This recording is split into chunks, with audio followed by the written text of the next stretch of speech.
Odessa police told us they're not sure if they used a bat like this, rocks, or even BB guns. Monday through Thursday, the kids get on the bus like this, but they leave high school and end up at one of 3 elementary schools. Now, they're not sure how much water came in, but with watermarks like this, they think it was anywhere from 1/4 of an inch to an inch. The city council meeting is about to begin, and there's already been buzz about these 2 issues. A notice on the front door. That's exactly how the people here at Cedar Elms apartment found out their lives are going to change. Well, as you can see, it didn't take long for the city of Odessa to put up these signs. The goal is to get these women jobs so they become financially independent, and then they start to feel empowered. Right now, you're looking at the Otto Struve telescope. Now, it was built in the 1930s and was the original telescope here at the observatory.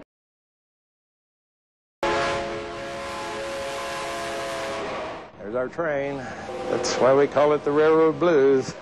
After 15 years owning this bar, R.C. Toller and his business partner Richard Fallon said it's time for a change. Well, we're off of the non-smoking ban. I don't smoke, my partner doesn't smoke, and we have a lot of customers that don't smoke, but we have a lot more that would come in if we didn't allow smoking. It turns out other bar owners in town felt the same way and went to City Councilman James Fitzgerald for help. Sitting at Harry's Tanaha down the street, and Harry was sitting next to me, and he said to me, he says, I wish you would really, you guys would really pass a non-smoking ordinance. And so I said, but I'll poll the other bar owners, and if they're interested, I'll be more than happy to represent your position and bring it up and let the people decide. 4 out of the 5 bar owners Councilman Fitz polled were for a ban, and the other owner said he wouldn't fight it. On Tuesday, Fitz showed these letters of support to the city council. If we just did it by ourselves, we'd be boycotted, I think, because the smokers band together pretty tight. We need everybody to join together on this. Unlike stricter laws elsewhere, the Alpine ordinance would only ban smoking at bars, and bar owners are even keeping smokers in mind. While bar owners don't want people smoking inside, they're quite all right with people coming outside and smoking on their decks and patios. In the end, Fitz says it's up to the people of Alpine if the ban becomes law. It's not like I'm breaking new ground here. You know, I'm doing what the constituents want and trying to respond to the will of the people. Well, whatever the general consensus of the people is, that's the way we'll vote. 3 in her leg and 2 in her side. She had a total of 5 shots. Cecilia Edwards couldn't believe someone shot her 78-year-old mother, Juanita Kennedy, Sunday. I got hysterical, started running and screaming, but I had to be calm so for her because she was the one that was hurt. Here's what happened.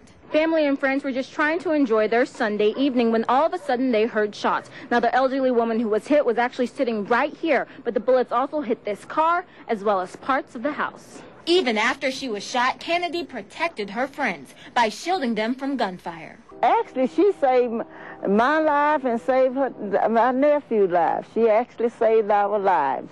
The homeowner, Lucille Christian, says she doesn't want to show her face on camera. She fears the shooter may come back. I don't want to stay in my house. Oh, I'm not going to stay in there until all this is over with. I'm going to tell you, it's nerve-wracking, it's scary. You know somebody that shot at your house and you don't know who it was. She isn't the only one scared. The elderly people are not even safe on the street anymore. From drive-by shooting, anything can happen. And they've been living here for years. So I think that the police should come and do a patrol unit, come through here every now and then and clean the streets up. That's the only way it's going to be safe. In the meantime, Edwards says her mom is doing better, but she still has to see a doctor for her injuries.